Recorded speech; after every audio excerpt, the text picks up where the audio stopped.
Nah, bagaimana nanti malware itu masuk ke dalam aplikasi-aplikasi bajakan. Nanti akan ada demo dan pemaparan dan juga saran pencegahannya seperti apa. Oke, ini juga sekarang saya bersama mungkin yang sedang tidak asing lagi, Pak Kesukteronton. Apa kabar, Pak? Hadir, alhamdulillah baik, masih Nah, sehat, masih bahagia. masih sehat, masih bahagia. Ya, udah nikah pasti bahagia, Pak. Gue udah nikah belum? Ada yang jadi habis nikah jadi tambah berat hidupnya. Nah, itu pilihan sih, Pak. Bahagia atau enggak itu pilihan. Tapi Siap. tapi jangan pakai software bajakan juga ya, Pak, biar bahagia. Oh iya, itu menyusahkan orang lain. Nah, pakai OS-nya ori ya, Pak. Mungkin saya selalu ingat kata-kata kalimat Bapak. OS-nya ori tapi aplikasinya bajakan. Iya, itu Indonesia banget gitu. Sangat Indonesia kultural. Mendarah daging, Pak. Ingin buat video yang Ya, bagus, download video editor tipe Video Pro Mode Hack atau Crack by Mod Pro dan semacamnya itulah, saya gak paham. Biar videonya bagus. Ternyata ada malware ya, Pak. Bisa aja kan? sangat sangat mungkin. Sangat mungkin. Nah, kalau untuk yang nanti dibahas ini, kira-kira ruang lingkupnya seperti apa nih, Pak? Yang akan ditunjukkan ini adalah bagaimana software bajakan itu bisa dipakai oleh uh, OS Windows, lalu bagaimana apa saja yang ada dalam software bajakan, lalu bagaimana kita memasukkan malware ke dalam salah satu contoh software bajakan, lalu bagaimana kita menyebarkannya, terus apa yang terjadi jika sudah diinstal oleh seseorang, data apa saja yang bisa diambil, lalu bagaimana kita mencegah supaya itu tidak terjadi. Begitu kira-kira.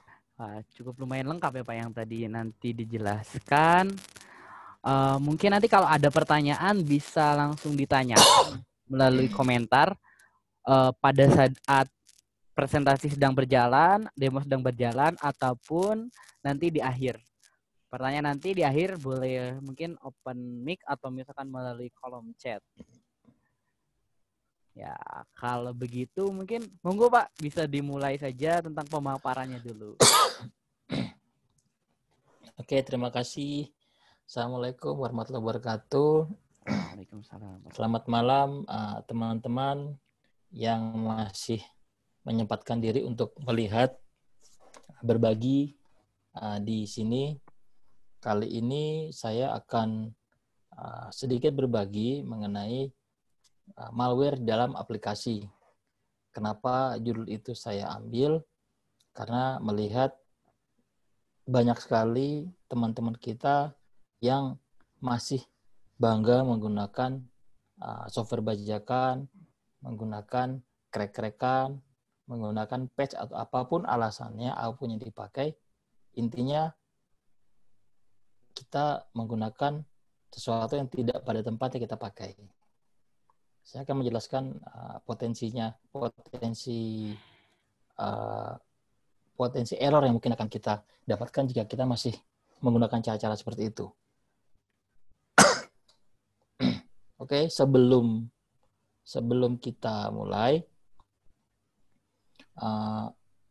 kita sepakat dulu bahwa materi ini, sebagian atau seluruh materi yang disampaikan ini, tujuannya hanya untuk edukasi. Penyalahgunaan isi materi ini untuk kegiatan yang bertentangan dengan hukum, maka akan diproses secara hukum juga. Ini sepakat karena ada bagian yang bisa dipakai untuk orang-orang yang iseng.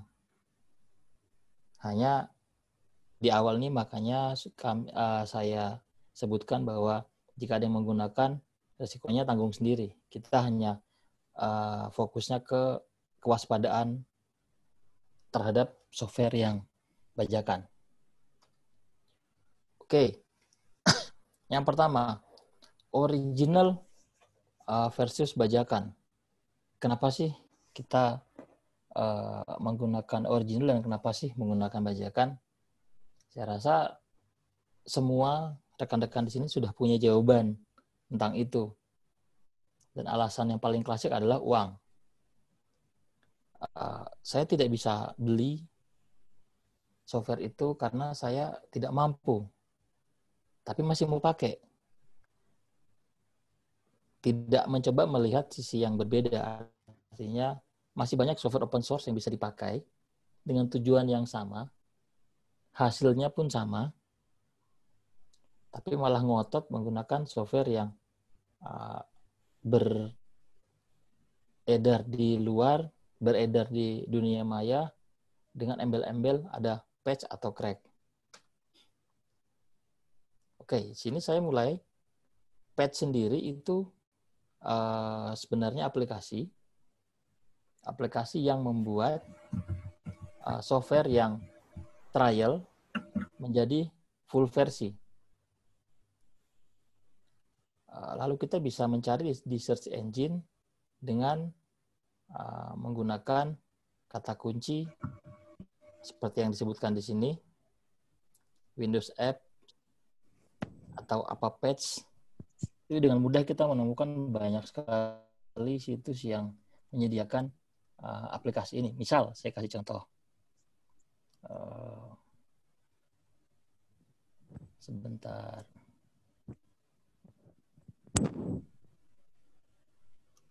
Ini ya. Oke.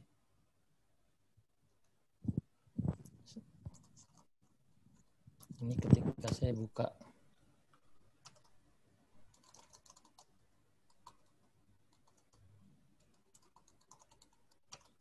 saya menggunakan kata kunci ini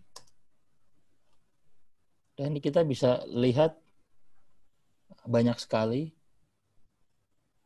portal yang menyediakan ada crack-crackannya. Kelihatan kan? Ini salah 1, salah 2, salah 3, dan salah semuanya sampai di bawah.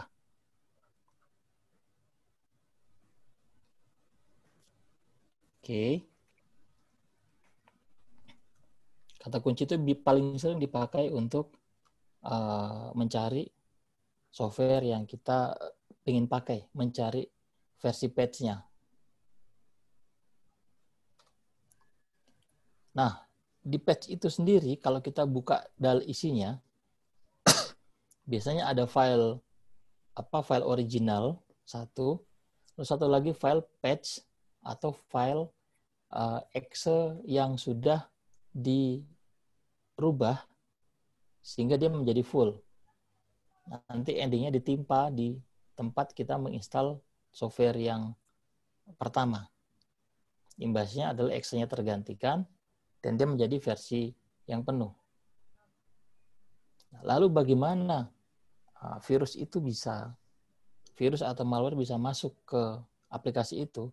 Caranya dengan dibinding. Binding itu untuk menggabungkan dua file yang berbeda. File yang berbeda itu pada pokok bahasan ini kita fokus ke menggunakan dua file exe yang berbeda atau dua APK yang berbeda.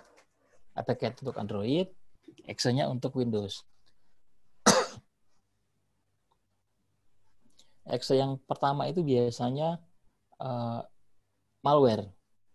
Malware yang nanti dimasukkan ke file exe bawaan Windows setelah si user itu menginstal aplikasi, lalu malware-nya masuk ke situ dan datanya dia bisa dilihat oleh orang yang membagikan file patch itu.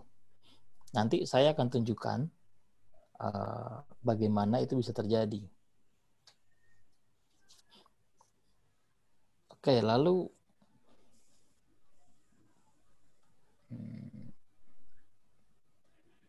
menyisipkan script. Tadi yang sebelumnya ada binding itu untuk menggabungkan dua file yang berbeda, dua file yang ekstensinya sama.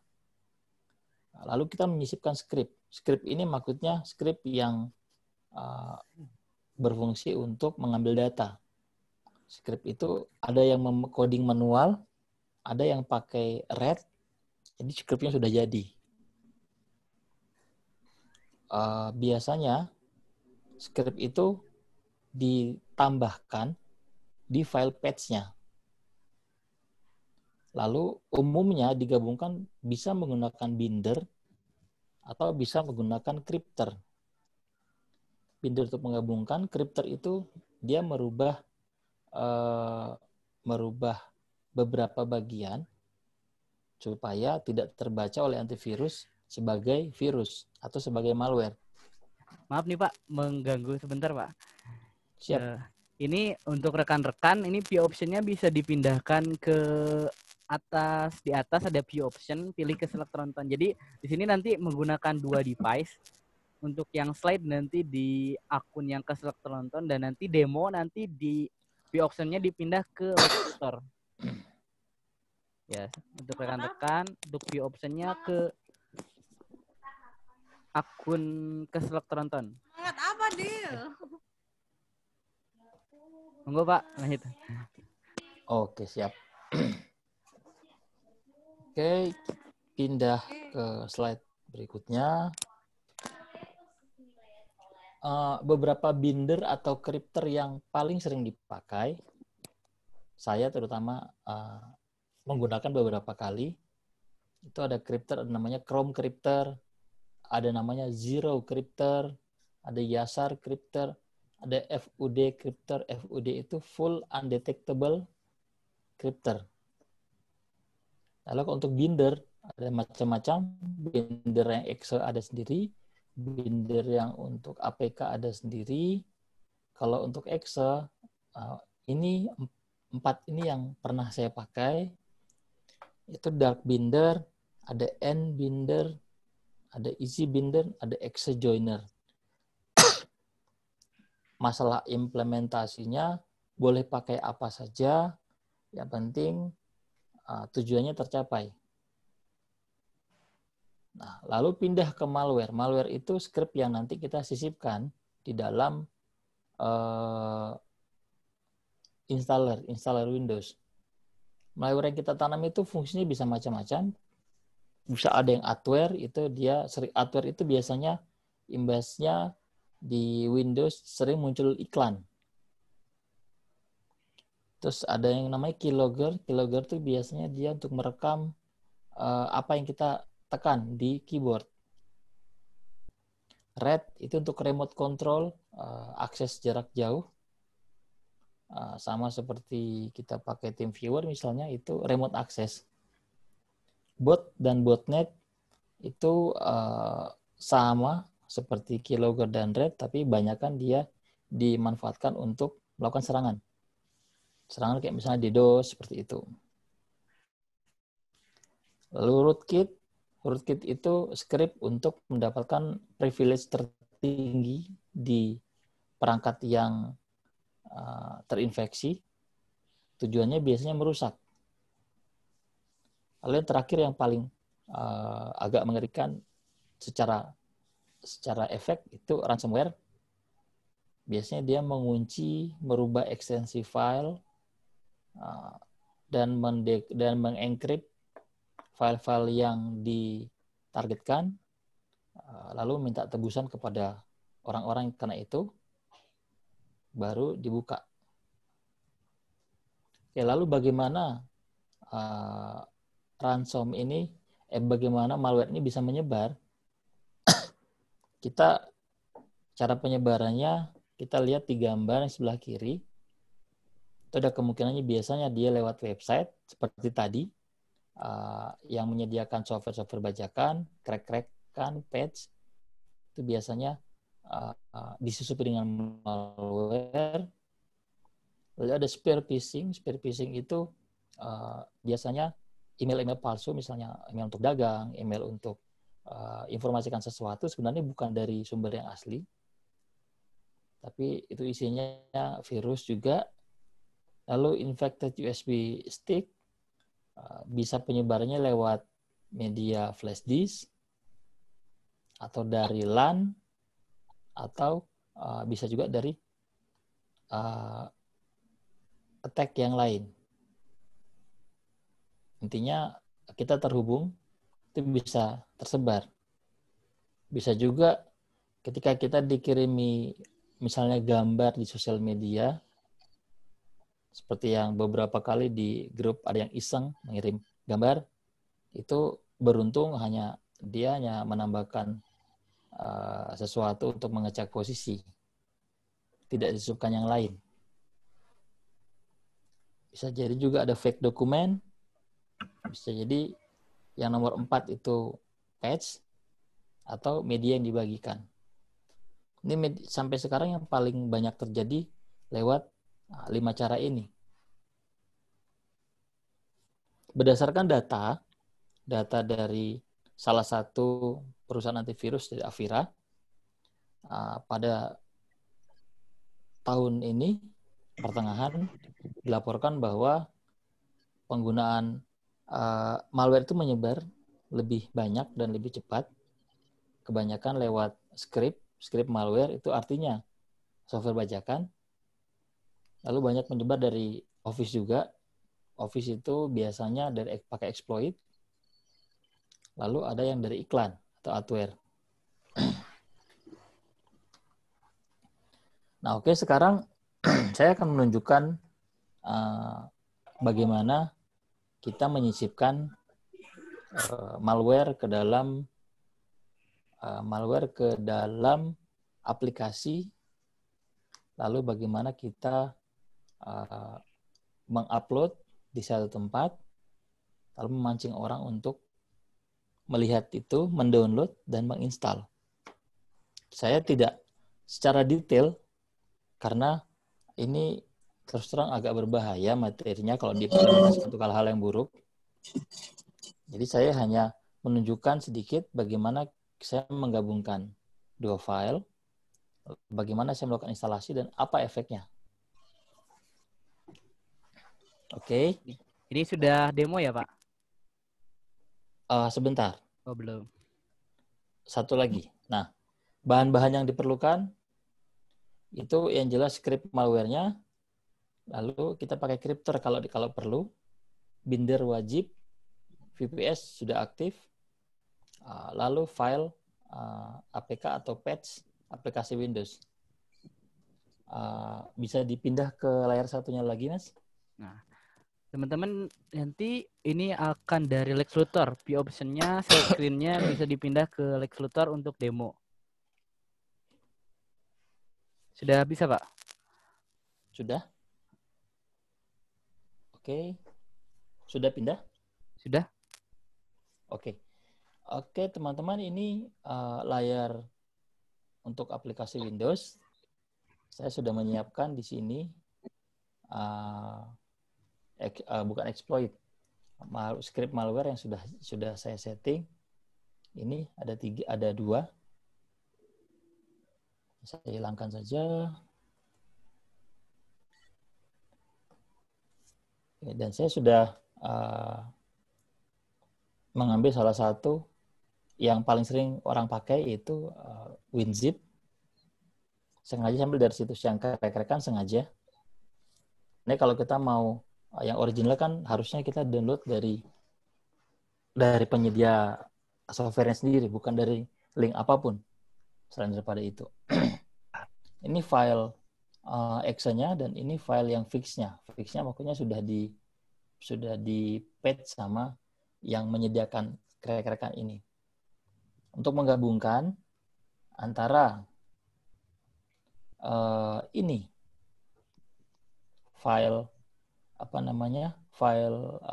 malware-nya ke file exe yang akan dibagikan, kita perlu namanya binder. Saya coba buka. Ini binder ini trial. Jadi saya sengaja tidak pakai yang full versi karena semuanya berbayar dan saya sudah tidak main ini lagi sekarang. Saya coba add file.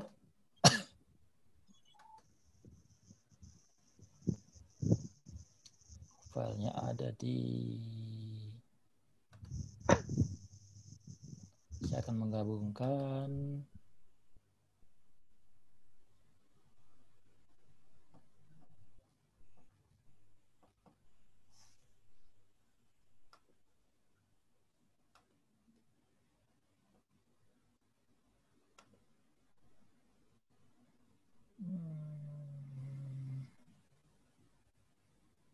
dia.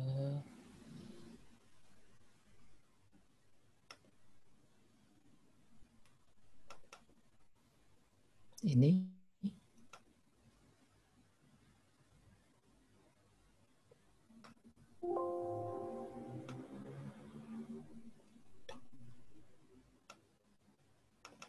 Sebentar.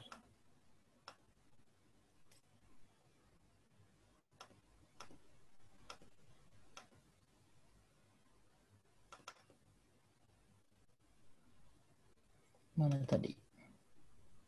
Oke, saya menggabungkan ini dengan virusnya. Sebentar, yang itu saya amankan dulu sebentar.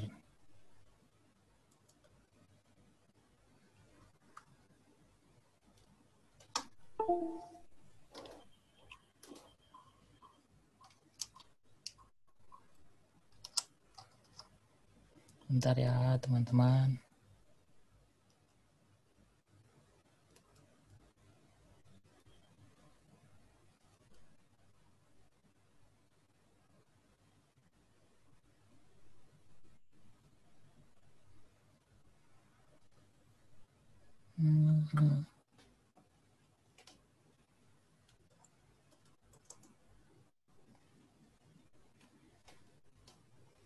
Oh, di mana tadi naruhnya?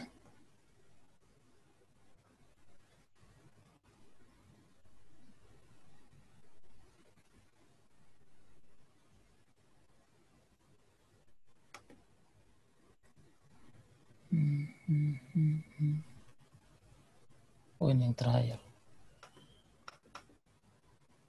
Ya salah. Oke. Maaf.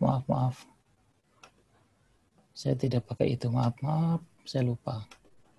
Saya pakai ini. Namanya Exa Joiner. Tadi saya download untuk yang versi trial. Sekarang saya add file pertama.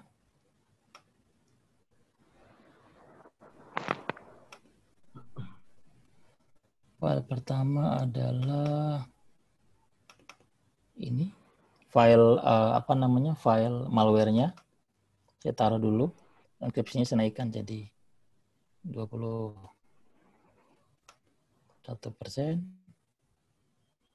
Oke. Sekarang saya tambahkan lagi file lain yang asli. Misalnya tadi saya taruh ini ya, yang WinZip.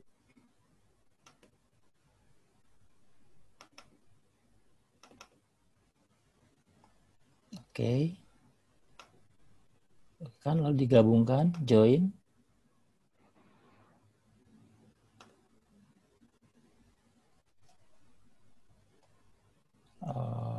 WinZip fake.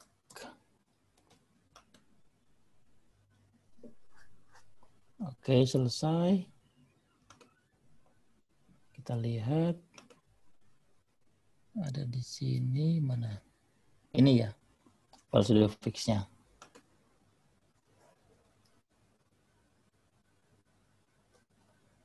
Sekarang kita coba. Nanti kalau mau digabungkan, biasanya dia begini.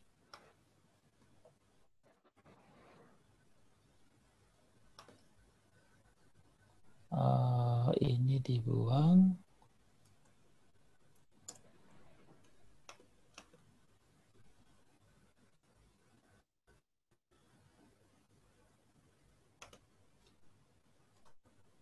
Saya namakan dengan yang sama dengan yang tadi.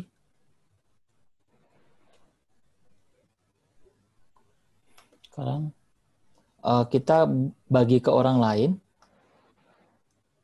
Biasanya ini cara baginya itu sama seperti biasanya kita upload file. Umumnya ini kita kompres jadi satu file, lalu kita upload misalnya di portal manapun, lalu kita berbagi di forum atau apapun yang butuh software ini, kita share linknya, mereka akan download dan install. Sekarang saya mengabaikan proses fase itu. Saya langsung kita percobaan. Ini saya install.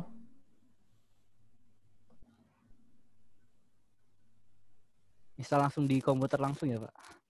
Iya. Jadi ceritanya software ini sudah apa namanya?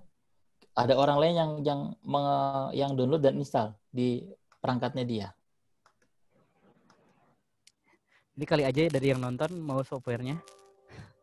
Nah, kalau mau boleh, tapi nanti lihat dulu sampai selesai baru memutuskan iya apa tidak.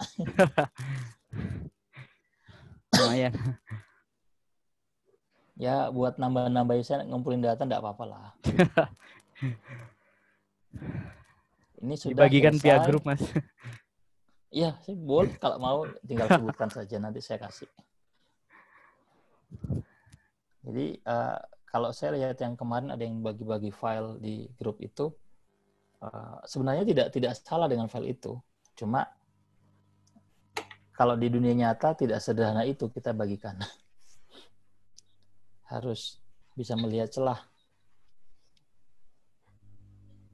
Oke, ini sudah finish. Sekarang kita lihat dia ada di mana. Di PC dia ada di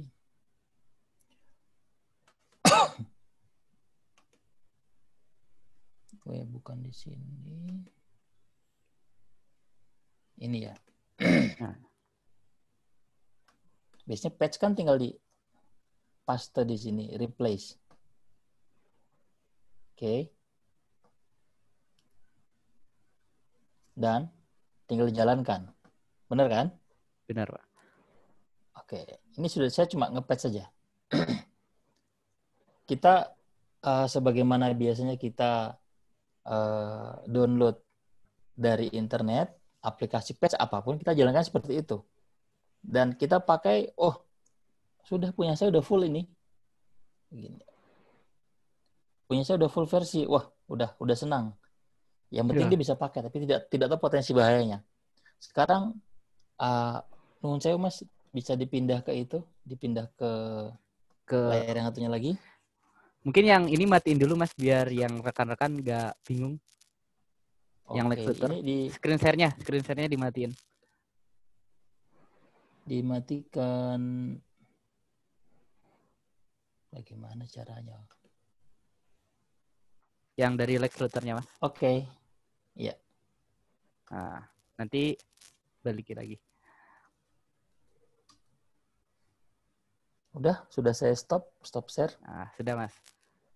Nanti kalau mau ke sana lagi, matikan yang keselak terus ke Lex Luthor lagi, Pak. Siap. Oke, sekarang kita lihat apa yang terjadi di dunia sana. Setelah aplikasi tadi terinstall di perangkatnya target, sekarang kita lihat, benarkah bajakan yang kita pakai itu aman?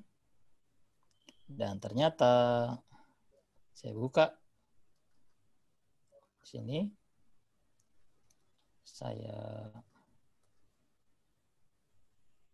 Oke. Ini datanya, laptopnya masuk di sini ya. Lihat ini saya pakai Windows belum 10 ada, Pak. 64 bit. Screen share-nya itu belum ada. Masih di slide yang tadi. Agus.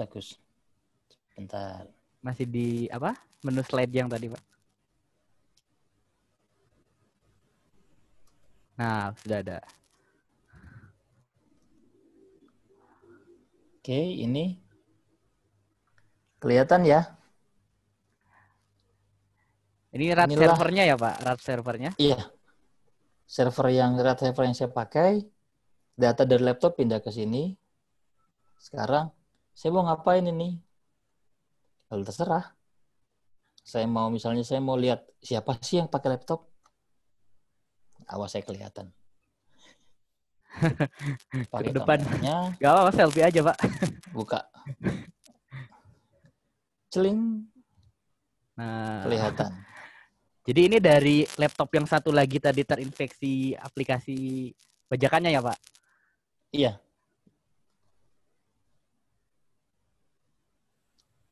Real ya. Tidak dari rekayasa. Gambarnya live.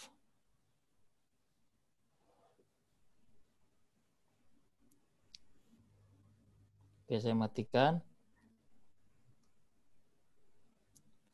Lalu saya bisa ambil data yang lain.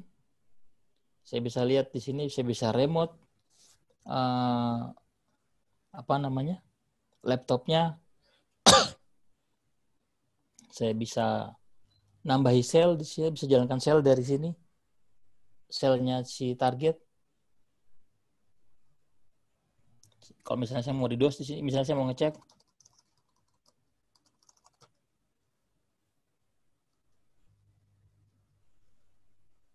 atau saya mau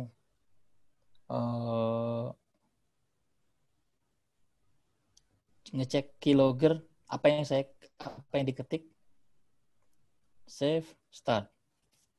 Ini ya, saya nyalakan keylogger. Sekarang di laptop satunya saya buka buka Internet Explorer. Kalau coba saya ketik misalnya detik.com. Tuh lihat, kelihatan di satunya lagi Windows name-nya ada Zoom Meeting, lalu ada Start Microsoft Edge, yang dibuka situsnya detik.com. Ya, kebaca kan? Kebaca Pak, ada. Nah, itu yang keylogger, itu masih fitur umum. Yang parahnya ketika kita tidak sadar, keylogger ini hanya pintu masuk untuk sesuatu yang lebih besar. Misalnya dia masukkan ransomware ke situ. Bisa apa tidak? Bisa. Saya mau buat di sini misalnya. Saya nambahkan di sini automatic task, download, execute, apa gitu. Kalau saya mau nambahkan di sini tinggal tambahkan saja. Saya upload di mana link, dia otomatis download dan terinstall di perangkat target. Di komputer tadi ya Pak? Iya. Tanpa target menyadari. Malware-nya makin banyak gitu Pak, bisa disusupi makin banyak. Iya, jadi sebenarnya ini hanya jalan pembuka supaya masuk dulu. Dia buka celah. Celah itu akan dimanfaatkan lagi untuk yang lainnya masuk ke dalam.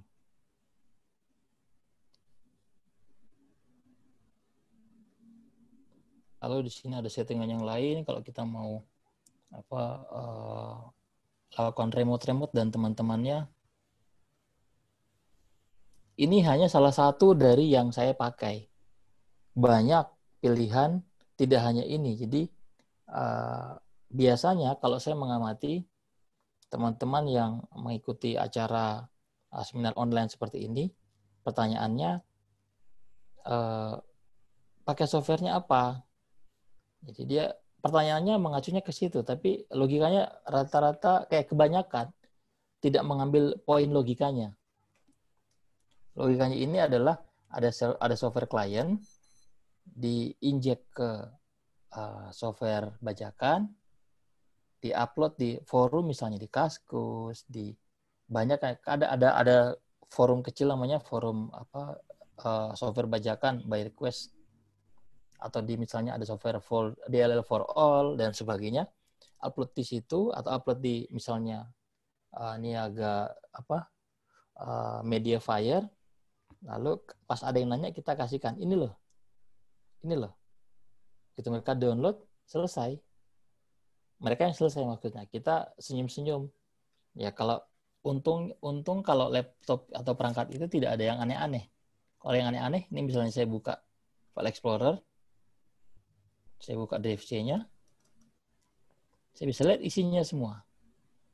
Nah kalau di situ ada aneh-aneh gimana? Bayangkan saudara-saudara, apa yang bisa kita dapatkan dari situ? Tidak ada rahasia lagi. Semuanya ya Pak, udah kayak diambil Semuanya. alih lagi. Kayak terjajah ya. Ya begitulah. Balik lagi ini ke zaman penjajahan. Penjajahan teknologi. Cuma ada keren-kerennya dikit lah. Ini bisa, ini implementasinya banyak dan ini bisa dicoba menggunakan berbagai software server, tapi intinya dipahami bahwa ini software client server. Kalau kita sudah level iseng yang di atas dan judulnya kita manfaatkan ini untuk nyari duit, biasanya dia lempar ransomware ke situ. Makanya sering dibilang ransomware itu masuknya dari software bajakan ya. Iya, ini saya tunjukkan caranya. Oke, sampai di sini mungkin ada yang mau nanya? Ya, silakan yang mau tanya boleh lewat kolom komentar atau open mic, silakan. Selamat malam Bang, mau nanya Bang. Ya, Mas Bagus. Gimana pertanyaan Mas Bagus? Itu kalau misalnya si targetnya dia pakai antivirus atau segala macam, pas dia nginstal softwarenya itu kedetek ya? Oke, pertanyaannya bagus. Seperti nama yang nanya. Jadi ada yang terdeteksi, ada yang tidak. Oke. Jadi kebanyakan kalau memang yang melakukan itu orangnya niat, dia pasti pakai binder yang full undetectable. Jadi bahkan antivirus besar yang bangsanya Avira, Panda, Norton, McAfee, yang besar-besar itu mereka tidak mendeteksi itu sebagai virus. Oke. Nah, supaya tidak terdeteksi biasanya dia selipkannya bukan di patch tapi di installer. Kalau di patch itu biasanya masuk ke Windows Defender saja sudah kedetek itu sebagai virus. Iya, Mas. Nah, tekniknya seperti itu, tapi jangan dipraktekkan ya. Saya ngasih tahu caranya, tapi jangan dipraktekin. Buat preventif aja, Mas. Siap. Kalau itu harusnya begitu. Preventif yang paling baik sebenarnya jangan pernah pakai bajakan, tapi mudah diucapkan, susah dilaksanakan. Tergoda, Pak. Oke, terima kasih, Mas. Siap, sama-sama. Ya, ada lagi yang mau bertanya, silakan bisa lewat kolom chat. Oh iya, ini Pak ada yang bertanya, saya bacakan ya Pak. Monggo. Apabila kita upload ke Virus Total dan dinyatakan bersih, kira-kira ada malware-nya nggak Pak? Nah, dari Pak Ono nih Pak. Wah, ngeri namanya. Jadi takutnya ini senior ya Pak? Iya. Ampun suhu. Jadi Virus Total itu dia akan ada tanda merah atau akan ada tanda virus jika ada yang melaporkan. Virus kan antivirus kan sifatnya begitu. Biasanya ada yang melaporkan, baru muncul di listnya mereka sebagai virus. Kalau belum pernah dia melaporkan atau belum pernah ditemukan, dia tidak akan mendeteksi itu sebagai virus. Tidak ada jaminan 100% bahwa file yang diupload di Total Virus misalnya itu bebas dari virus, tidak ada jaminan. Kalau mau jaminan yang baik, jangan download aplikasi apapun selain dari developernya. Download Winamp dari websitenya Winamp sendiri, download Office dari Microsoft, jangan dari apapun itu selain daripada Microsoft, download antivirus dari penyedia layanan, download VPN dari penyedia layanan, dan biasakan pakai yang berbayar. Kalau tidak mampu pakai open source. Jangan dengan sengaja setelah menonton ini sudah tahu itu berbahaya tapi masih dilakukan dengan alasan bahwa nggak apa-apa kok, data saya nggak ada apa-apa. Iya, nggak ada apa-apa memang. Nanti ngerasain begitu sudah deadline penting atau garap skripsi sudah semester besok mau ujian, malam datanya hilang kena virus, nangis. Hanya gara-gara pakai software bajakan. Apalagi jadi kalau mindset itu harus ditata dari sekarang. Gimana? Kalau data perusahaan tiba-tiba kena, bukan hanya kita yang... Kalau data perusahaan yang kena enak Mas. Pasti bosnya nyalain anak buahnya. Udah itu sudah polanya sudah paten. Nyalahin bagian Dan IT service-nya biasanya. Mana kursus bahasanya itu ya?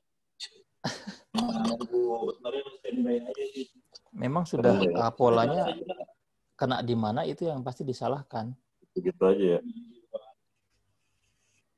Seperti itu biasanya. Monggo ada pertanyaan lagi? Iya, ini ketika terinfeksi malware kan tadi ada demo cam nih Pak, demo kamera.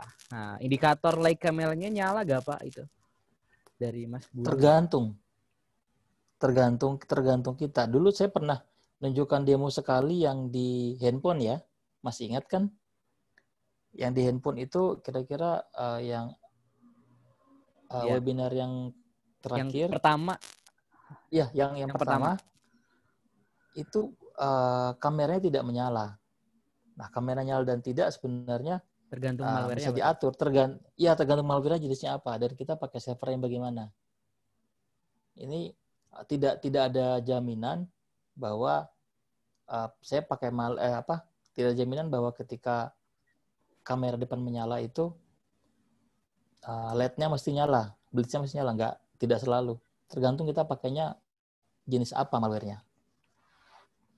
Kalau pakai yang istilahnya yang versi open source atau yang banyak dari GitHub, versi gratisan, biasanya masih nyala. Kalau pakai yang berbayar, biasanya benar-benar tidak ada tanda-tanda. Karena berbayar, artinya kita tahu sendirilah, kita pakai berbayar sama yang gratis, pasti beda. Beda rasa. Cia. Saudara. Dari Mas Hugo ini Pak, pertanyaan lagi. Kalau kita pernah install software bajakan dan sudah uninstall, untuk mengecek kita terinfeksi virus seperti itu atau enggaknya bagaimana Pak? Apakah cukup scan dengan antivirus? Oh, mungkin ada bekasnya gitu Kak, mungkin lebih ke sana kali Pak. Oke. Biasanya semua malware itu meninggalkan jejak rata-rata. Jejaknya itu umumnya tergantung jenis malware-nya sendiri. Kalau yang zaman sekarang, kebanyakan dia untuk mengunci file, lalu dia ngumpet di registry. Ada antivirus yang dia tidak bisa scan menyeluruh, tapi ada juga yang bisa. Tidak ada satu antivirus yang ampuh untuk semua jenis virus. Sama seperti tidak ada obat untuk semua jenis penyakit. Ya, sebenarnya kalau mau aman, gunakan antivirus yang original, terus selalu lakukan update berkala, dan rajin-rajin scan, terus download file selalu dari sumber yang jelas. Itu sudah tindakan preventif yang cukup baik untuk ya paling tidak 90% lah kita meyakinkan perangkat kita tidak akan kena macam-macam. Kalau sudah terlanjur, ya tadi dicari antivirus yang recommended menurut jenengan, atau review dulu dari internet yang paling baik yang mana, lalu coba scan keseluruhan. Biasanya itu ketemu. Tapi kalau bisa sudah pernah kena, saya biasanya melakukan dengan 2 atau 3 antivirus yang berbeda. Karena bisa jadi di antivirus yang pertama dia tidak terdeteksi, yang kedua malah kedetek. Bisa jadi. Begitu. Baik Pak. Selanjutnya ada Mbak Nisa Madani nih Pak. Assalamualaikum, selamat malam Pak. Mau tanya, kalau saya unduh aplikasi trial, tapi kita crack agar full version, apakah malware dapat masuk? Mungkin kalau menurut saya ini dari segi cracknya ya Pak, gerbangnya itu tadi aplikasi buat crack supaya full, biasanya ada ya Pak di sana? Biasanya ada. Nah, pertanyaannya menjawab pertanyaan Mbak siapa tadi itu namanya? Mbak Nisa. Mbak Nisa, kalau downloadnya dari portal resminya itu biasanya bersih. Yang pertama, yang kedua diperjelas masalah kita buat crack, artinya buat sendiri atau download dari yang sudah ada. Kalau downloadnya sudah ada, itu potensinya penyebaran kena virus dari luar. Kalau buat sendiri dosa Mbak, nggak usah. Jangan, kasihan. Coba ibaratnya jenengan buat sistem ya tidak murah, tapi pas lagi butuh-butuhnya sistem itu ada orang buat patch-nya terus dipakai lagi sama orang lain. Itu rasanya gimana? Jadi hentikanlah menggunakan software bajakan atau membajak softwarenya orang dengan alasan apapun. Kalau tidak mampu beli, pakai open source. Dah. Kalau bahasanya siapa namanya, ada salah satu motivator itu, bergayalah sesuai isi dompetmu. Yes. Kalau nggak mampu, mampunya beli nasi goreng aja, udah nggak usah mau pakai tom yum. Ibaratnya begitu. Kalau kita mampunya, kita tujuannya untuk mengetik itu file Office, paling mengolah mengolah angka sedikit, mengolah grafik sedikit, pakai Open Office bisa, nggak mesti pakai Apple gitu. Ibaratnya kan seperti itu. Kalau pakai Open Office bisa, kenapa sih dipaksakan harus pakai laptop Apple Crowd supaya kesannya kalau nongkrong di kafe gitu, kesannya orang, wah ini ada wahnya dulu, padahal ya nggak bisa apa-apa, cuma bisa ngetik doang di situ. Jadi benar juga, Pak. Pergunakan sesuatu sesuai kepentingan, dan ya tadi bergayalah sesuai dengan keperluan saja, sesuai kemampuan. Kalau tidak mampu jangan di-crack lah, kasihan yang buat. Begitu kira-kira. Contoh simpelnya mungkin dari sistem operasi ya, Pak. Kalau nggak bisa beli Windows Ori, ya Linux aja yang open source ya, Pak. Setuju. Itulah makanya saya juga pakai dua, satu Linux, satu Windows. Linux untuk kegiatan sehari-hari, Windows untuk beberapa develop aplikasi, kan cuma perlu Windows-nya saja. .NET-nya gratis, Office-nya pakai Open Office, Android Studio-nya gratis, tidak berbayar kan memang aslinya? Iya memang, Pak. Ya, seperti itu. Oke, selanjutnya Jadi ini, kalau Pak. yang Mbak tadi masalahnya cuma masalah etika saja, bukan Etika ya, masalah Pak. malware. Programmer juga butuh ini ya, Pak. Butuh makan mungkin Betul. Nanti ketika di posisi kasarnya. itu baru merasain. Nah.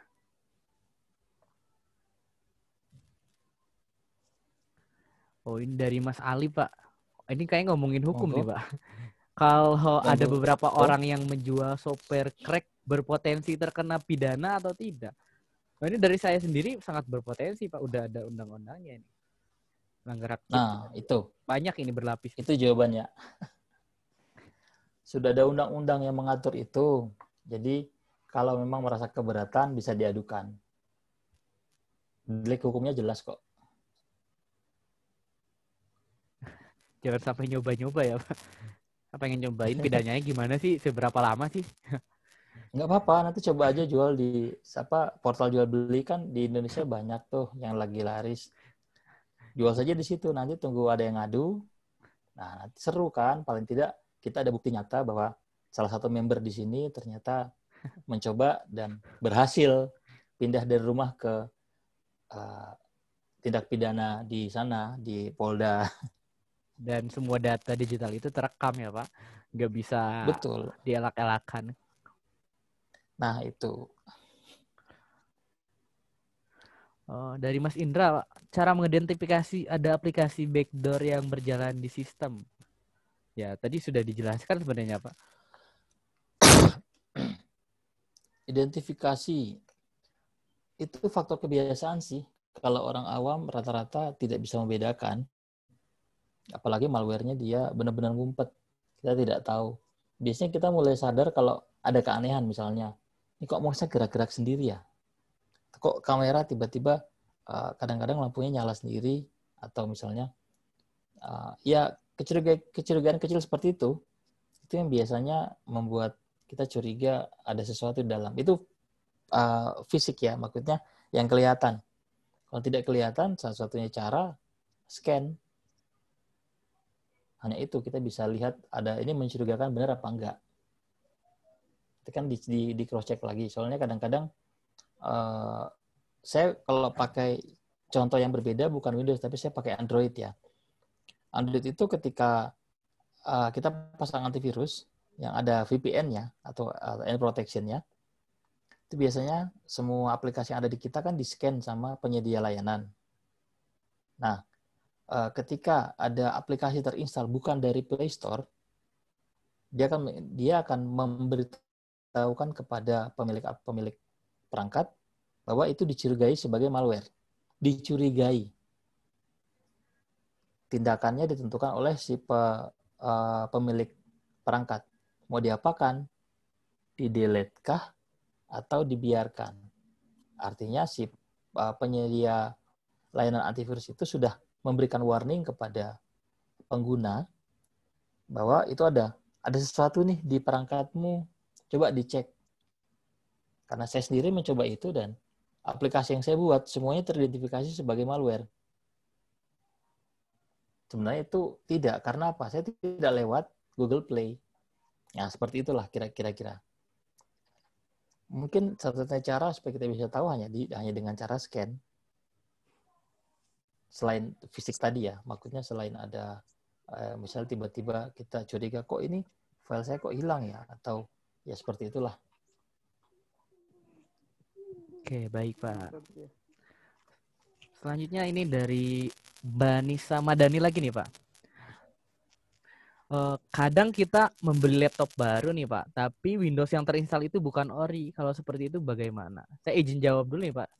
Kalau misalkan itu dari penyedia resmi laptop atau penjual resmi, itu kayaknya nggak mungkin diinstal Windows bajakan ya Pak?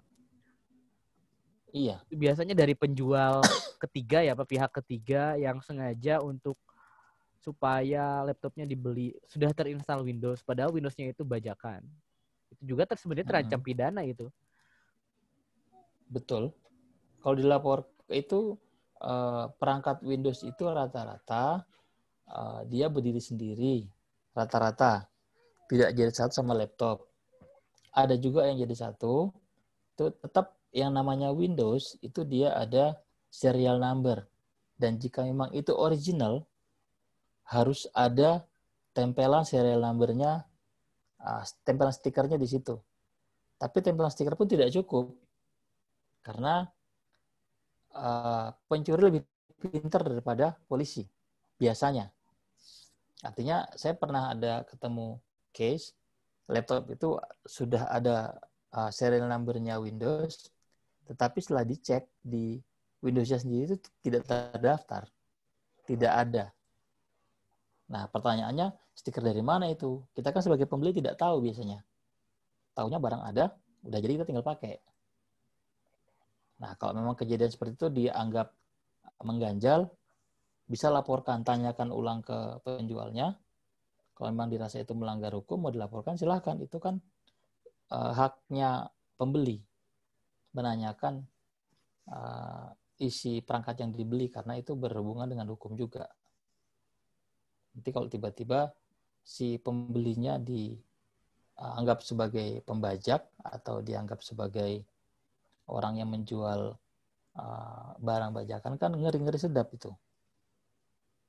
Bisa pindah kos juga kan ke sel kan lumayan. Begitu. Saya ingin share cerita juga nih Pak. Dari guru saya. Nah, di SMK dulu. Guru saya pernah cerita rekannya gitu. Dia itu rekannya itu install sistem operasi bajakan, Windows bajakan. Nah, pada suatu saat dia ke bandara nih Pak. Nah, di bandara itu dia langsung konekin dengan wifi yang ada di bandara. Windows-nya itu terdeteksi sebagai Windows bajakan, terus dihubungi otoritas bandara. Dan itu dipidanakan bisa Pak. Iya, betul.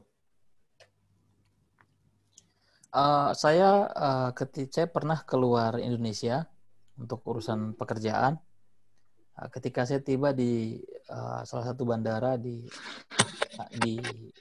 Rusia, saya dicek perangkat. Kebetulan memang laptop saya memang OS-nya Linux. Mereka lihat nggak ada masalah. Ketika mereka Windows itu kan mereka ngeceknya biasanya kalau zaman dulu ada namanya apa ya, silver apa sih namanya? Dia pakai Excel-nya itu ada di flash disk, dicolok, dia jalankan itu untuk ngecek Windows-nya original apa enggak. Kalau ternyata tidak original, biasanya data dia di format total di situ. Dihilangkan semuanya tanpa kecuali. Itu yang saya lihat sendiri di depan mata saya begitu. Nah, Makanya saya selalu, dan memang sampai sekarang saya selalu laptop utama tetap yang Linux. Bukan bergaya ya, saya memang tidak mampu beli yang mahal-mahal softwarenya. Jadi saya kan sesuai keperluan. Saya buka hanya sekedar buat ya kerjaan standar lah. Kalau yang berat-berat kan ada sendiri perangkatnya, beda sama yang ini. Sudah ada apa namanya? Ada ya ibaratnya ini untuk kerja yang sehari-hari. Ini kalau ada pekerjaan khusus pakai perangkatnya yang ini, ya seperti itu. Jadi sudah diklasifikasikan. sayang juga ya Pak, misalkan liburan ke luar negeri, kita digeledah, dihapus datanya. Kayak pembawa narkoba gitu ya Pak. Ya, penghargaan terhadap original software itu besar di luar. Dan itu yang tidak dimiliki sama kita. Nggak usah bicara yang mahal-mahal deh. Bicara itu aja, software yang web base itu kalau kita lihat di situs yang freelance, itu orang-orang banting harga itu seperti beli kacang goreng. Minta buatin toko online, pakai CI misalnya, tapi dibandol harganya 500.000, diminta integrasi sama misalnya Midtrans. Itu kan, wah, cuma buat bahan ketahuan saja itu. Itu menghina Pak. 500.000, buset. Jadi sedih sebenarnya ya, karena mental bajakan, kebanyakan masih pakai software bajakan, jadi menganggapnya semua itu serba mudah dan murah. Coba kalau dia di posisi belajar sampai bisa seperti itu berapa lama? Udah habis berapa? Ya, Pak. Iya, ya kita kalau kita menghargai aplikasinya orang, suatu saat ketika kita punya, kita juga akan dihargai sama orang lain. Kalau kita bohongi orang dari sekarang, pakai bajakan, besok ketika kita punya sistem sendiri, dibajak orang kita protes lah. Itulah yang dirasakan sama mereka yang dulu pernah kita pakai softwarenya. Kalau saya sih cara berpikirnya begitu. Baik, Pak. Ada pertanyaan lagi nih Pak sebelum lanjut mungkin. Bagaimana cara kita cek window tersebut? Apakah mungkin ori atau bajakan? Ini pertanyaannya mungkin didedikasikan untuk yang awam gitu Pak. Kan yang memakai dunia teknologi itu kan gak hanya anak IT ya Pak. Ini mungkin jawabannya lebih ke masyarakat secara awamnya. Mengetahui Windows-nya ori apa tidak? Benar Pak. Kan, Mas? Benar Pak. Itu setahu saya di Microsoft ada toolsnya untuk mengecek. Jadi paling baik itu kita, kalau saya biasanya kontak ke Microsoft, terus kita kirimkan serial number-nya kita, nanti mereka yang akan ngecek terus kasih email ke kita. Begitu. Kalau zaman dulu ada toolsnya sendiri kalau zaman dulu. Jadi dia mengecek sama database-nya serial number yang ada di Microsoft. Tapi itu zamannya dulu masih Windows 7 ya kalau saya nggak salah. Kira-kira tahun 2009-an. Sekarang karena saya sudah migrasi tidak pakai Windows lagi, jadi saya kurang begitu paham. Tapi setahu saya dari rekan-rekan biasanya kirim email aja langsung ke Microsoft, dia akan balas dengan validitas serial number yang kita punya. Begitu. Lalu saya izin nambah ini Pak, biasanya kalau Windows Ori itu emang ada suratnya, surat kayak serial number-nya di, misalkan kalau laptop nih sudah satu paket sama Windows Ori itu ada surat pernyataan gitu atau surat serial number-nya yang asli itu emang bisa dibedakan gitu Pak? Kalau serial number memang ada, tapi ada orang-orang yang mungkin tidak ada, tapi apa ya, sebatas OS saja di situ. Kan OS saja yang ada tanpa serial number kan belum tentu dia bajakan. Nah, Belum iya itu tentu siapa? ya. Belum tentu. Nah, tapi sekarang bagaimana supaya meyakinkan itu bukan bajakan? Suatu-satunya cara menurut saya ya kontak ke Microsoft biar yakin. Karena tadi memang sebaiknya pengguna Windows menempelkan stiker original perangkatnya di laptop atau PC itu dari dulu memang dianjurkan begitu. Tapi ada juga yang tidak. Nah, yang tidak itu biasanya ngecek ke sana nanti dia dapat semacam apa ya? Email bahwa punya dia Ori, biasanya dia tempel atau dia capture ditempel di perangkatnya dia. Baru tahu itu asli apa enggak. Buat orang lain maksudnya. Di Gitu. CMD juga ada perintah untuk cek nih, Pak. Ada cek Windows atau Ori. Nah, saya kemarin tuh sempat ini sudah saya sampaikan di kolom chat slmgr/xpr itu untuk cek. Nanti kalau asli atau original di bawah dialog itu akan muncul keterangan yang bertuliskan the machine is permanently active gitu. Itu bisa. Saya tuliskan Gitu. di komentar. Ada juga fiturnya Pak di CMD. Kalau biasanya ada yang paling umum, saya pernah coba di kantor itu dia pakai install antivirus Microsoft, antivirus yang MSA, Microsoft Security Oh iya, Essential. ada Pak. Nanti kan dia otomatis ngecek Windows Ori apa enggak. Ketika itu bisa diinstal, berarti Windows Ori. Kalau misalnya enggak, berarti serial Windows kita tidak ada database-nya Microsoft. Itu cara yang sederhana. Biasanya kalau teman-teman ngeceknya begitu. Salah satu caranya begitu. Oke, Tapi terima memang kasih. kalau yang paling enak kan validasi langsung di Microsoft. Nah, ya sudah jelas itu pasti ya, Pak. Itu garansi. Ini ada pertanyaan yang cukup bagus nih, Pak, dari Mas Wildan. Assalamualaikum. Apakah tool penyedia RAID bisa terindikasi monitoring juga? Dalam hal ini maksudnya katanya ada case dari temannya mencoba jasa penyedia RAID gratis trial via web yang mana untuk monitoring dan pengambilan data. Hasil RAID-nya nanti harus melalui web tersebut. Yang berarti si penyedia layanan RAID tersebut juga dapat melihat dan memonitoring hasil RAID dari teman saya. Nah, itu tanggapannya bagaimana, Pak?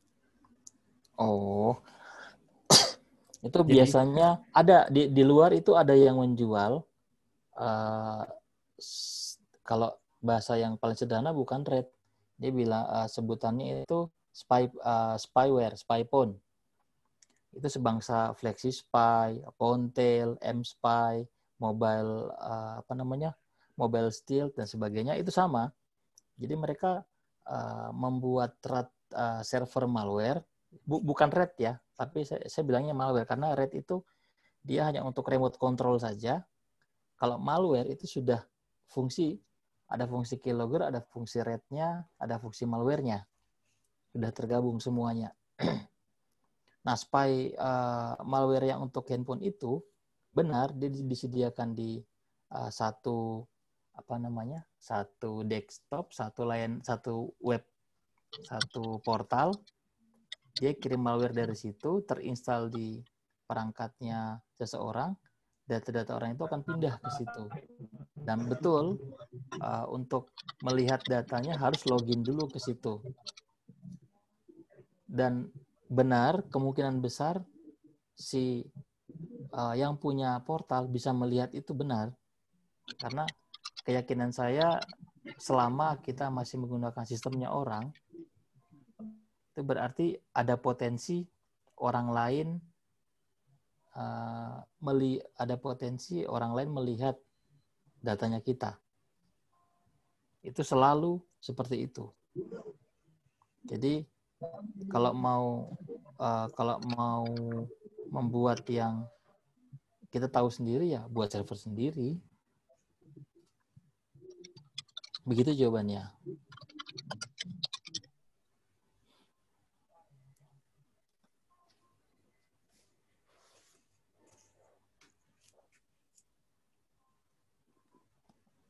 Mungkin ada lagi?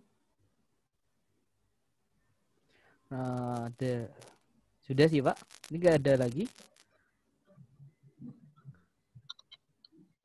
Ya, yang bertanya silakan. Masih open nih. Mungkin ke saran dulu kali Pak. Saran dari pencegahannya. Oke. Untuk demo, saya rasa sudah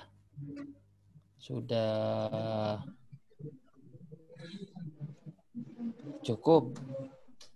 Nah, sekarang kita menjelang ke akhir, pesannya kesimpulan dari acara hari ini adalah yang pertama, selalu menggunakan software original.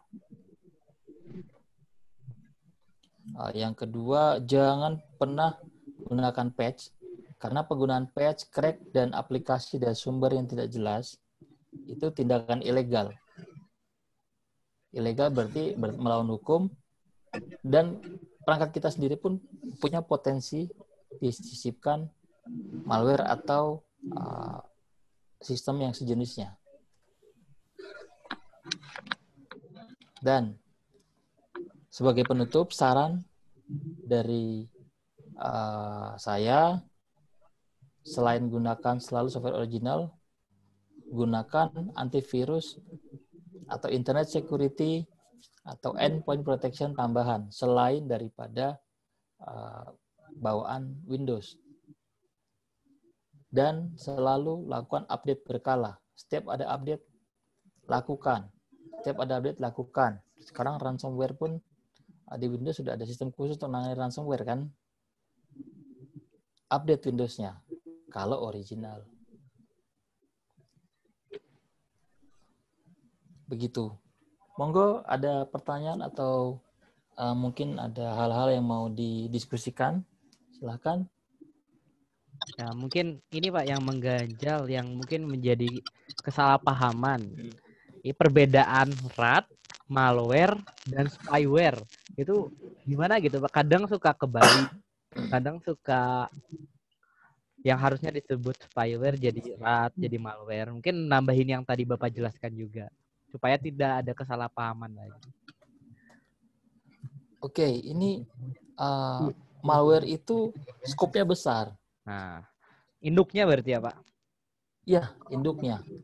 RAT itu salah satu bagian dari malware. Salah satu fungsi dari malware itu adalah mengendalikan perangkat dari jarak jauh. Kalau dikelompokkan yang lebih kecil namanya RAT. Kalau di Windows ada namanya remote viewer. Itu Pak, itu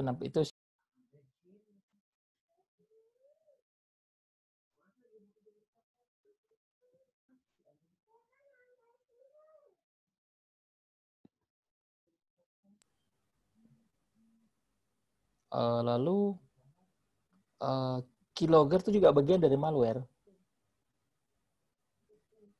Terus tadi apa pertanyaannya? Bedanya Beda. RAT, malware, dan spyware. Spyware itu mirip seperti malware. Dia tujuannya memang banyak untuk mengintip data. Berarti Dia ada lognya spyware bisa juga. dibilang malware nggak Pak? Bisa dibilang malware, tapi pada dasarnya skripnya berbeda. Spyware itu kebanyakan sekarang hinggap di perangkat mobile. Kalau malware, dia mobile iya, maksudnya mobile handphone ya. Spyware rata-rata hinggap sasarannya itu di OS Android atau iPhone. Malware bisa lebih luas. Ada Linux ada, Windows ada, Android ada, iPhone ada, punya Apple juga ada.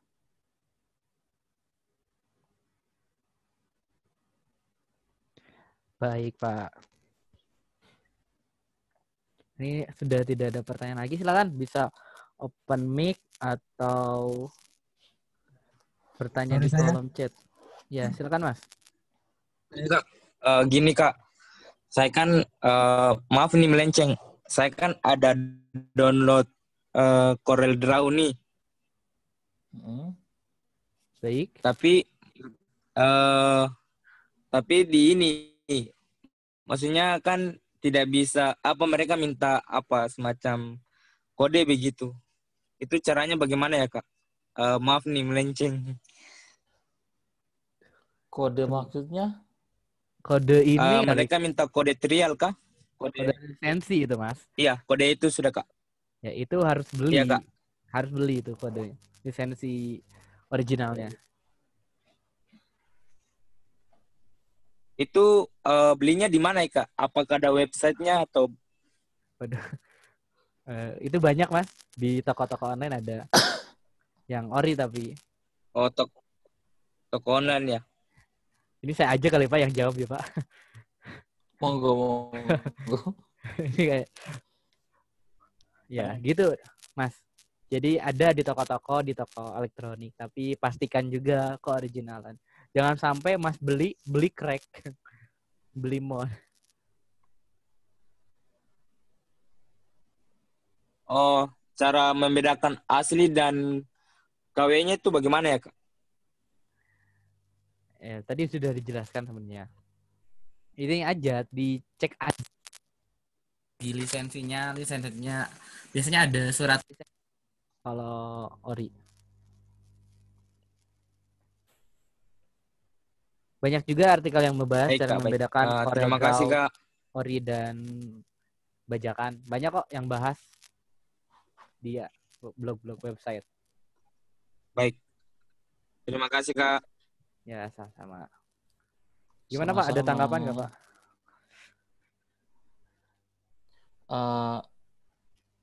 Itu kalau saya bilang bolak-balik itu sisi sebelah dari yang saya bahas, jadi saya nggak berani ngomong. Beda. Oh ini ada lagi pertanyaan aku. Semakin malam semakin bertambah ini. Yang bertambah jumlahnya apa pertanyaannya? Jomblo pasti bertambah. Semakin banyak orang lahir, semakin bertambah jomblo kan, Pak? Apalagi corona ya, nggak bisa kemana-mana.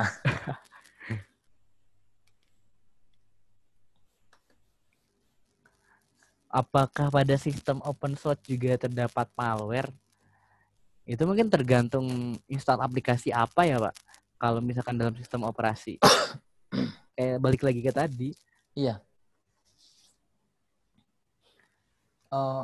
Open source itu jadi gini, kita ini saya melihatnya bukan dari open source saja ya, saya bicaranya skala yang lebih luas. Semua perangkat, segala sesuatu yang kita beli masih default, masih standar, itu punya potensi dimasuki atau disisipi malware. Oke, saya ulangi. Semua perangkat yang settingannya bersifat default itu sangat besar potensinya dimasuki malware. Contoh. Akhir-akhir ini yang dulu pertama kali corona lagi ngetren, semua orang mendadak beralih pakai Zoom. Dan beberapa meeting-meeting besar diganggu. Katanya, tanda kutip diganggu. Sehingga mereka berkesimpulan bahwa Zoom itu tidak aman. Oke, ada sisi benarnya tidak aman. Tetapi pertanyaannya, apakah adminnya Zoom meeting itu melakukan pengamanan terhadap meeting itu atau tidak? Itu kita tidak pernah dibuka masalah itu. Jadi asumsinya orang, karena itu tidak pernah dibuka, artinya tidak ada pemberitaan yang berimbang terhadap informasi itu. Jadi responnya orang, oh Zoom ini tidak bagus. Oke, sekarang bukan masalah perangkat, tapi masalah adminnya. Kita beli handphone, contoh kedua, kita beli handphone. Saya contohkan ini webinar yang kemarin yang kedua, yang saya bawakan, saya sudah mencontohkan. Ketika handphone saya semua SMS yang masuk di inbox bawaannya perangkat, lalu saya pasang malware itu akan membaca semua isi SMS saya, masuk dan keluar. Tetapi ketika saya mengubah sedikit defaultnya SMS bukan inbox-nya handphone, tetapi inbox yang sudah saya modifikasi, malware tidak bisa membaca. Artinya safe. Open source juga begitu. Secara default, kalau kita hanya sebagai pengguna saja, itu besar potensinya dimasuki sesuatu yang berbeda, dimasuki malware. Pertanyaannya sekarang, apakah pengguna tahu cara mengamankannya? Nah, itu yang harus kita pelajari sama-sama di grup. Itulah gunanya grup, bertanya hal yang positif. Bagaimana caranya kita supaya saya ini pengguna Linux baru, saya pakai Linux Mint, bagaimana sih biar aman? Amannya apa dulu? Aman ketika saya browsing, tidak banyak iklan misalnya. Oh, caranya begini.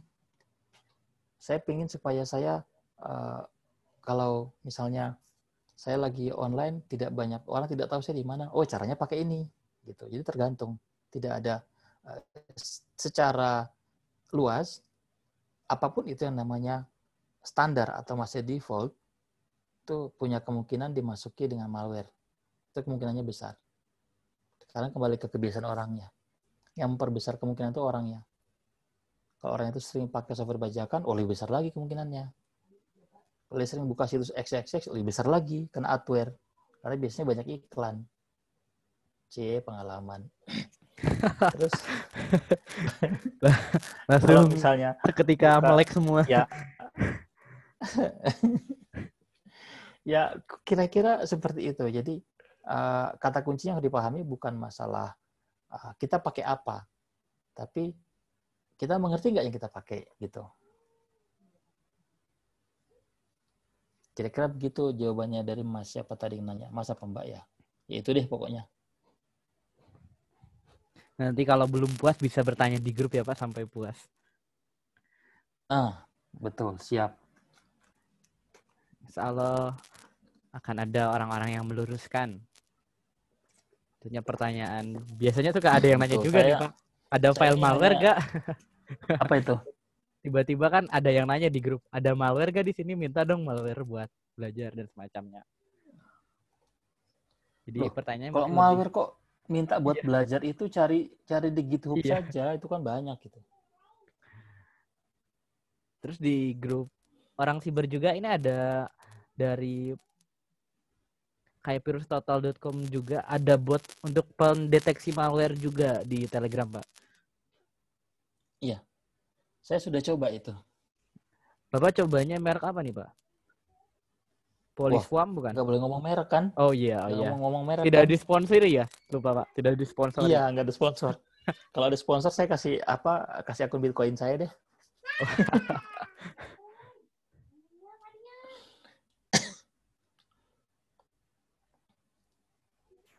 Nah, Monggo, ada lagi? Ada lagi yang bertanya?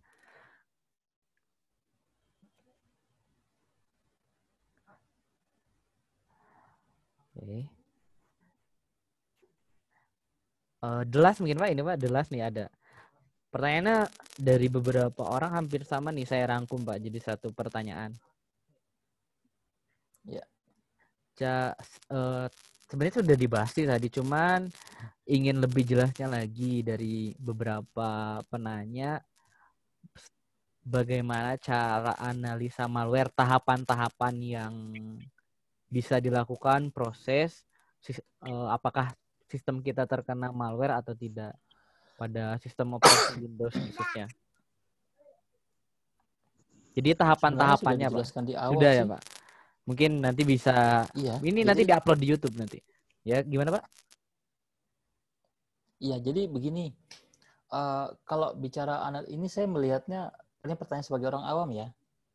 Bukannya expert. Kalau expert kita punya cara analisa sendiri. Tapi kalau orang awam, cara yang paling mudah itu kita pakai antivirus, beberapa antivirus sekaligus. Untuk mengetahui adakah sesuatu yang aneh dengan PC-nya kita atau tidak. Itu cara yang paling umum, pakainya itu. Tapi antivirusnya jangan bajakan ya, Pak. Sama aja, Bu. Iya, kita mau yang bagus pakai bajakan tuh, aduh sedih juga dengernya. Keamanan ya belum pernah hilang data sih, jadi biasanya masih tenang-tenang saja. Sudah pernah hilang baru sadar. Nanti kesadarannya kebiasaan kita itu kesadarannya muncul ketika ada masalah. Ketika kita ketemu masalah baru, oh ya ternyata begini ya. Ketika kita belum pernah ngerasakan nyium aspal, bawa motor masih biayaan kata orang Jawa. Ngebut kiri kanan senggol tukang beca, nggak apa-apa. Oh saya tadi senggol tukang beca, bangga. Oh saya tadi pakai bajakan, oh bangga. Begitu dokumennya, ekstensinya berubah semua. Aduh ini kenapa ya? Baru repot. Nah gitu. Jadi Ya, ketika baik, kita Pak. kena masalah, benar katanya masalah itu mendewasakan orang.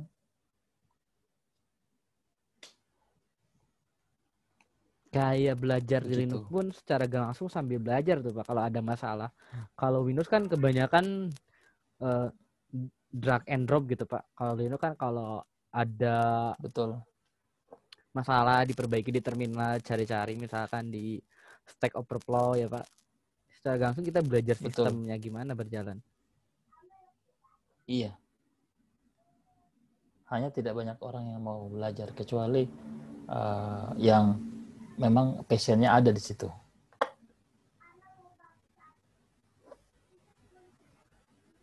Ini ada yang nanya antivirus yang direkomendasikan. Sebenarnya semua yang berbayar atau pro itu emang bagus ya, Pak. Itu kalau masalah merek itu tergantung pilihan. Betul. Kalau di sini jangan ngomong merek, kita ngomong mereknya di grup saja ya. Iya, Kita jangan tidak ada CC endorse soalnya. ya, ya sekalian nanti akan diupload di YouTube bagi mungkin petinggi-petinggi perusahaan terkait cabang Indonesia yang mau sponsor silakan. Silakan hubungi pengurus. Ya. Ada lagi ini rekan-rekan, silakan bisa open mic atau lewat Twitter chat.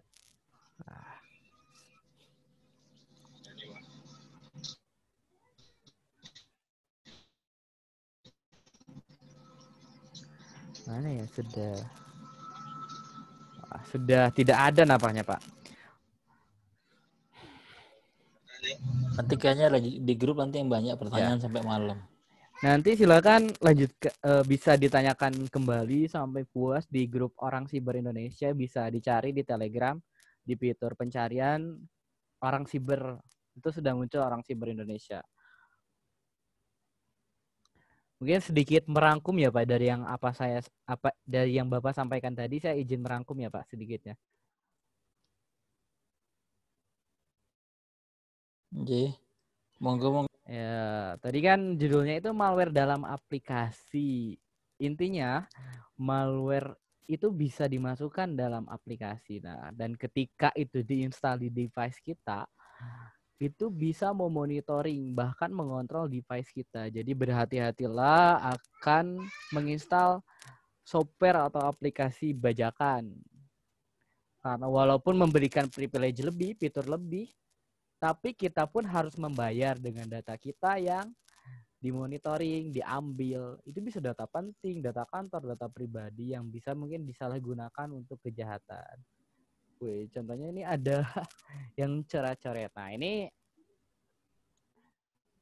Nah, untuk sarannya tadi sudah dijelaskan, rangkumnya selalu gunakan software original, gunakan antivirus atau internet security atau endpoint protection tambahan, akan update berkala.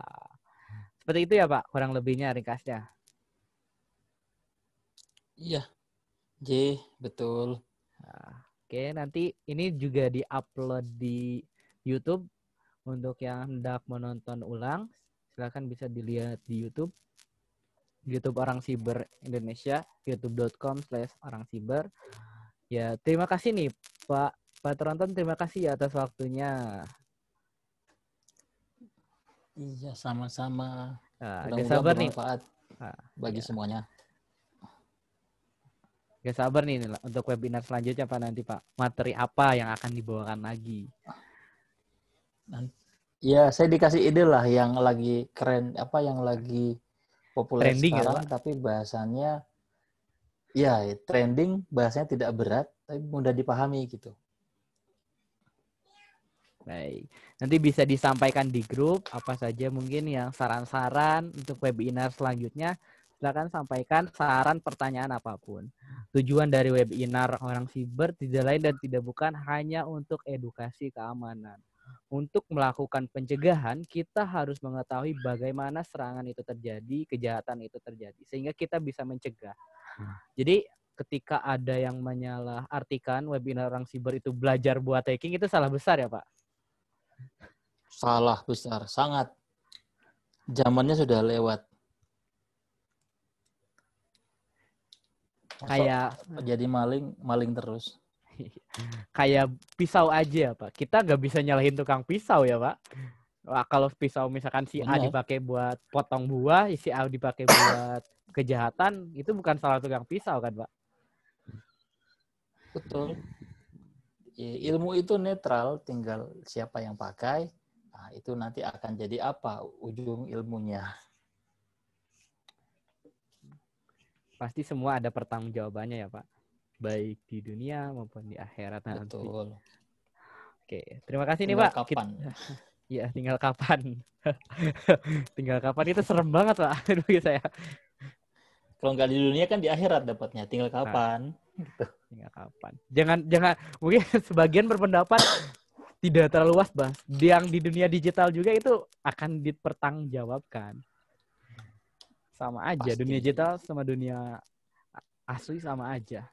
Nah, kita lanjut di grup mungkin ya, Pak. Sudah pukul 21.47. Ya, silakan bisa yang belum bergabung, silakan bisa di grup Telegram, bisa di-follow juga Instagram kami untuk informasi. Ya, terima kasih sekali lagi Pak Tronton, terima kasih waktunya. Mohon maaf mengganggu, Pak. Terima kasih Ya, juga. terima kasih juga buat rekan-rekan. Sampai jumpa. Ya, keep learning, keep sharing. Wassalamualaikum warahmatullahi wabarakatuh. Waalaikumsalam warahmatullahi wabarakatuh.